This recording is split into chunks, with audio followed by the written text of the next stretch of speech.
ஒரு கிராமத்தில் ஒரு தொப்பி வியாபாரி வாழ்ந்து வந்தார்.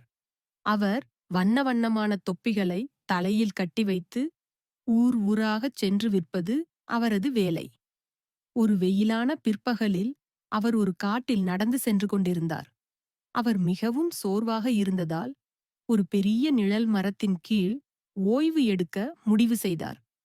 தொப்பிகள் நிறைந்த மூட்டையை அருகில் வைத்துவிட்டு தூங்கிவிட்டார்.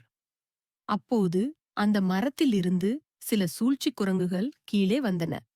அவை விளையாட்டாகவும் ஆர்வமாகவும் இருந்தன. ஒன்றொரு குரங்கும் தொப்பிகளை எடுத்து தலையில் போடத் தொடங்கின. தொப்பி வியாபாரி கண் விழித்தபோது அவன் அதிர்ச்சியடைந்தான். அண்ணே, என் தொப்பிகள் எங்கே என்று கதறினார். தலையை மேலே பார்த்தார். அங்கிருந்த மரத்தின் கிளைகளில் எல்லா குரங்குகளும் தொப்பி அணிந்து உட்கார்ந்திருந்தன. வியாபாரி மிகவும் கவலையில் ஆழ்ந்தார். கையை அசைத்தார், கத்தினார், கூடவே கல்லும் எறிந்தார். ஆனால் குரங்குகள் அவர் செய்வதை பின்தொடர்ந்து செய்தன. அப்போது வியாபாரிக்கு ஒரு தந்திரமான யோசனை தோன்றியது.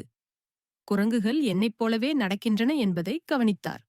உடனே அவர் தன் தொப்பியை எடுத்து தரையில் வீசினார். அதை பார்த்த குரங்குகள் அவனுக்கு பின் பாவனை செய்து அவைகளும் தங்கள் தொப்பிகளை தரையில் வீசின. வியாபாரி வேகமாக எல்லா தொப்பிகளையும் எடுத்து மூட்டையில் கட்டினார். பின்னர் முகத்தில் ஒரு சிரிப்புடன் திருப்தியோடு கிளம்பினார்.